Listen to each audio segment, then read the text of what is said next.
વચનામૃત ગઢડા મધ્યનું 13મું તેજનું, તારીખ 27/8/1821 સોમવાર. સંક્ષિપ્ત સાર પહેલો. આ વચનામૃત તમામ વચનામૃતોનું હૃદય છે. બીજો, પોતાના આશ્રિત ત્યાગી ગૃહીની સમજણ, સ્થિતિ અને ઉપાસના કેવી હોવી જોઈએ તે શ્રીહરિએ પોતે એક મુક્તના રૂપે રહી સમજાયું છે. ત્રીજો, શ્રેષ્ઠ અનાદિ મુક્તની સ્થિતિ વર્ણવી તેને પામવાનું રહસ્ય બતાવ્યું છે, જે હૃદયમાં અપાર તેજને વિશે એક અતિ સુંદર મૂર્તિ છે, તેના અનુભવથી આવી સ્થિતિ થાય છે.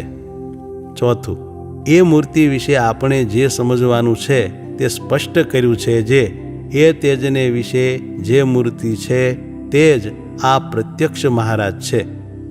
અમે બોલીએ છીએ તે પણ ત્યાં જ બેઠા થકા બોલીએ છીએ, અને તમે પણ સર્વે ત્યાં જ બેઠા છો. આ સ્વરૂપ જ્યારે તમને પરિપૂર્ણ સમજાઈ જશે ત્યારે તમારી પણ અમારા જેવી સ્થિતિ થઈ જશે. સાર પાંચમો. આવી વાર્તા શાસ્ત્રમાંથી નહીં પણ સત્પુરુષના મુખ થકી જ સમજવામાં આવે છે. સાર છઠ્ઠો. નિચોડ. ધર્મભક્તિના પુત્ર તરીકે પ્રગટેલા અને દાદાના દરબારમાં બેસી વાત કરી રહેલા એ પોતે જ સાક્ષાત સર્વોપરી અક્ષરધામસ્થ પુરુષોત્તમ નારાયણ છે. આટલું આપણને સમજાવવું છે. સ્વામિનારાયણ હરે, સ્વામિનારાયણ હરે. સંવત 1878ના શ્રાવણવદી અમાવાસ્યાને દિવસ સ્વામી શ્રી સહજાનંદજી મહારાજ શ્રી ગઢડા મધ્ય દાદા ખાચરના દરબારમાં શ્રી વાસુદેવ નારાયણના મંદિરની ઓસરીએ ચાકળા ઉપર વિરાજમાન હતા ને ધોળો ખેસ પહેર્યો હતો તથા ધોળી ચાદર ઓઢી હતી ને મસ્તક ઉપર શ્વેત પાગ બાંધી હતી અને પોતાના મુખારવિંદની આગળ મુનિ તથા દેશ દેશના હરિભક્તની સભા ભરાઈને બેઠી હતી. પછી શ્રીજી મહારાજે પોતાના 2 ભુજ ઊંચા ઉપાડીને સર્વેને છાના રાખ્યા ને પછી પોતાના મુખારવિંદની આગળ સ્તુતિ કરીને બેઠા એવા જે સંત તે પ્રત્યે શ્રીજી મહારાજ એમ બોલતા હવા જે, હે સંતો, જે મોટેરા મોટેરા હો ને વાતમાં સમજતા હો તે આગળ બેસો ને આ એક વાત કરું છું તે સર્વે ચિત્ત દઈને સાંભળજો. અને આજે મારે વાત કરવી છે તે કાંઈ દંભે કરીને નથી કરવી, તથા માને કરીને નથી કરવી, તથા પોતાની મોટેપ વધારવા સારું નથી કરવી. એ તો એમ જાણીએ છીએ જે આ સર્વે સંત તથા હરિભક્તો છે તેમાંથી એ વાત કોઈને સમજાઈ જાય તો તેના જીવનું અતિ રૂડું થાય તે સારું કરીએ છીએ. અને આ જે વાત છે તે મારી ડિટેલ છે ને મારા અનુભવે કરીને પણ મેં સિદ્ધ કરી છે અને સર્વશાસ્ત્રમાં પણ મળતી આવે છે. અને તે એ વાત સભામાં કર્યા જેવી નથી તો પણ સભામાં કરીએ છીએ, જે મારે સહજ સ્વભાવે એમ વર્તે છે, જે આ સંસારને વિશે જે અતિ રૂડો શબ્દ તથા અતિ રૂડો સ્પર્શ તથા અતિ રૂડો ગંધ તથા અતિ રૂડો રસ તથા અતિ રૂડું રૂપ એ જે પંચ વિષય તેમાં હું મારા મનને બાંધવાને ઈચ્છું તો પણ નથી બંધાતું ને એમાં અતિશય ઉદાસ રહે છે. અને એ જે સારા પંચ વિષય તથા નરસા પંચ વિષય તે 2 સમવર્તે છે, અને રાજા તથા રંક તે પણ સમવર્તે છે, અને ત્રિલોકીનું રાજ્ય કરવું તથા ઠીકરું લઈને માગી ખાવું તે પણ સમવર્તે છે, અને હાથીને હોદ્દે બેસવું તથા પગપાળા ચાલવું તે પણ સમવર્તે છે, અને કોઈક ચંદન તથા પુષ્પ તથા સારા વસ્ત્ર તથા ઘરેણાં ચડાવે તથા ધૂળ નાખે તે 2 સમવર્તે છે, અને કોઈક માન આપે તથા કોઈક અપમાન કરે તે 2 પણ સમવર્તે છે, તથા સોનું, રૂપું, હીરો તથા કચરો તે 2 સમવર્તે છે. અને આ હરિભગત બહુ મોટો છે અને આ હરિભગત નાનો છે એમ પણ નથી જણાતું, બધાય હરિભગત સરખા જણાય છે. અને મારા અંતકરણને વિશે અતિ તીવ્ર વૈરાગ્ય વર્તે છે તેનો પણ ભાર નથી જણાતો. જેમ કોઈકે માથે પાણો ઉપાડ્યો હોય તથા રૂપિયાને સોના મોરની વાંસળી કેળે બાંધી હોય તેનો ભાર જણાય છે, તેમ ભાર નથી જણાતો. અને મારે વિશે સદ્ધર્મ છે તેનો પણ ભાર નથી જણાતો, તથા મારે વિશે જ્ઞાન છે જે હું બ્રહ્મ છું તેનો પણ ભાર નથી જણાતો. અને આજે હું ઉપર થકી કોઈક પદાર્થને વખાણું છું ને કોઈક પદાર્થને કુવખાણું છું, તે તો જાણી જાણીને કરું છું. અને જે પદાર્થને વિશે ઇન્દ્રિયોની વૃત્તિને બળાત્કારે જોડું છું, તે માંડ તે પદાર્થ સન્મુખ રહે છે, અને જ્યારે ઢીલી મેલું છું ત્યારે તરત પાછી વળી આવે છે. જેમ આકાશને વિશે પથ્થરો ફગાવીએ, તે જ્યાં સુધી હાથને જોરે કરીને ઠેલાય ત્યાં સુધી જ આકાશને વિશે રહે, ને પછી પાછો પૃથ્વીને વિશે આવીને પડે છે. અને જેમ પૂછલેલ ઢોર હોય તેને માણસ બળાત્કારે કરીને જ્યાં સુધી ઊંચું ઝાલી રાખે ત્યાં સુધી રહે, ને જ્યારે મૂકી દે ત્યારે ધબ લઈને પડી જાય. અને જેમ કોઈક પુરુષ સૂજે એટલો બળ્યો હોય ને દાંતે આખી હોપારી ભાંગી નાખતો હોય, અને તે પુરુષને 10-20 કાગદી લીંબુ ચૂસાવ્યા હોય, પછી તે શેકેલા ચણ્યા પણ માંડ ચાવે, તેમ વિષય સન્મુખ બળાત્કારે વૃત્તિને જોડીએ છીએ તો માંડ જોડાય છે. તે આજે એમ મને વર્તે છે તેનું શું કારણ છે? તો મારી ઇન્દ્રિયોની જે વૃત્તિ છે તે પાછી વળીને સદા હૃદયને વિશે જે આકાશ છે તેને વિશે વર્તે છે. અને તે હૃદયાકાશને વિશે અતિશય તેજ દેખાય છે. જેમ ચોમાસાને વિશે આકાશમાં વાદળા છાઈ રહ્યા હોય, તેમ મારા હૃદયને વિશે એકલું તેજ વ્યાપી રહ્યું છે. અને તે તેજને વિશે એક ભગવાનની મૂર્તિ દેખાય છે. તે અતિ પ્રકાશમય છે, અને તે મૂર્તિ ઘનશ્યામ છે, તો પણ અતિશય તેજે કરીને શ્યામ નથી જણાતી, અતિશય શ્વેત જણાય છે. અને તે મૂર્તિ દ્વિભુજ છે, અને તે મૂર્તિને 2 ચરણ છે, અને અતિશય મનોહર છે. પણ 4 ભુજ કે અષ્ટભુજ કે સહસ્રભુજ તે એ મૂર્તિને નથી. એ મૂર્તિ તો અતિ સૌમ્ય છે, અને મનુષ્યના જેવી આકૃતિ છે ને કિશોર છે.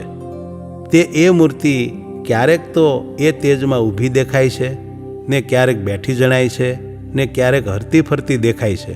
અને એ મૂર્તિને ચારે કોરે મુક્તના મંડળ ભરાઈને બેઠા છે. તે સર્વે મુક્ત છે, તે એક નજરે તે ભગવાનની મૂર્તિ સામું જોઈ રહ્યા છે. તે મૂર્તિને અમે પ્રકટ પ્રમાણ હમણાં પણ દેખીએ છીએ, અને સત્સંગમાં નહોતા આવ્યા ત્યારે પણ દેખતા, અને માતાના ગર્ભમાં હતા તે દિવસ પણ દેખતા, અને ગર્ભમાં આવ્યા મોરે પણ દેખતા. અને અમે બોલીએ છીએ તે પણ ત્યાં જ બેઠા થકા બોલીએ છીએ, અને તમે પણ સર્વે ત્યાં જ બેઠા છો એમ હું દેખું છું. પણ આ ગઢડું શહેર કે આ ઓંશરી એ કાંઈ દેખાતું નથી. અને જ્યારે એ સ્વરૂપ જેને જાણ્યામાં આવે તેને જેમ અમને કોઈ વિષય સંબંધી સુખમાં આસક્તિ નથી, તેમ તે પુરુષને પણ ક્યાંય આસક્તિ રહે જ નહીં. અને તે સ્વરૂપને તો તમે પણ દેખો છો, પણ તમારા સમજ્યામાં પરિપૂર્ણ આવતું નથી. અને જ્યારે એ વાર્તા સમજ્યામાં આવશે ત્યારે પંચ વિષય કે કામ ક્રોધાદિક સ્વભાવ તે જીત્યામાં પ્રયાસ થશે નહીં, સહેજે જીતાઈ જશે. અને એ જે એકરસ તેજ છે તેને આત્મા કહીએ, તથા બ્રહ્મ કહીએ, ને અક્ષરધામ કહીએ. અને એ પ્રકાશને વિશે જે ભગવાનની મૂર્તિ છે તેને આત્માનું તત્વ કહીએ, તથા પરબ્રહ્મ કહીએ, તથા પુરુષોત્તમ કહીએ. તે જ ભગવાન રામકૃષ્ણાદિક રૂપે કરીને પોતાની ઈચ્છાએ જીવોના કલ્યાણને અર્થે યુગ યુગને વિશે પ્રગટ થાય છે. તે ભગવાન આ લોકને વિશે મનુષ્ય જેવા જણાય છે, તો પણ મનુષ્ય જેવા નથી, ને અક્ષરધામના પતિ છે.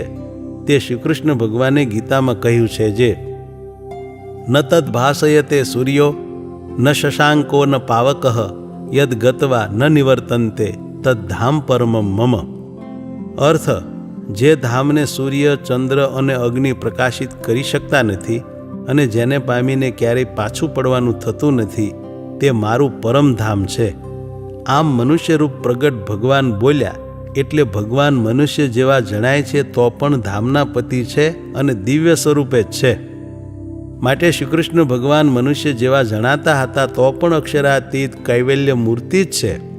અને ભગવાન જે મનુષ્ય દેહ ધરે છે તે ભગવાનની મૂર્તિનું જે ધ્યાન કરે ત્યારે એ ધ્યાનના કરનારાને એ મૂર્તિ તેજોમય એવી અક્ષરધામને વિશે કૈવલ્ય સ્વરૂપે ભાસે છે. અને ધ્યાનના કરનારાનો જે જીવ તે માયાને તરે છે અને પરમપદને પામે છે. માટે ભગવાન તો મનુષ્ય દેહ ધારણ કરે છે, તો પણ કૈવલ્ય રૂપે જ છે. અને તે ભગવાન જે જગ્યામાં વિરાજતા હોય તે જગ્યા પણ નિર્ગુણ છે. અને તે ભગવાનના વસ્ત્ર, અલંકાર તથા વાહન તથા પરિચર્યાના કરનારા સેવક તથા ખાનપાનાદિક જે પદાર્થ ભગવાનના સંબંધને પામે છે તે સર્વે નિર્ગુણ છે. એવી રીતે જેણે ભગવાનનું સ્વરૂપ જાણ્યું તેને અમારી પેઠે જ પંચ વિષયમાં ક્યાંય પ્રીતિ રહેતી નથી ને તે સ્વતંત્ર થાય છે. અને એ અક્ષરાતીત જે પુરુષોત્તમ ભગવાન છે તે જ સર્વે અવતારનું કારણ છે.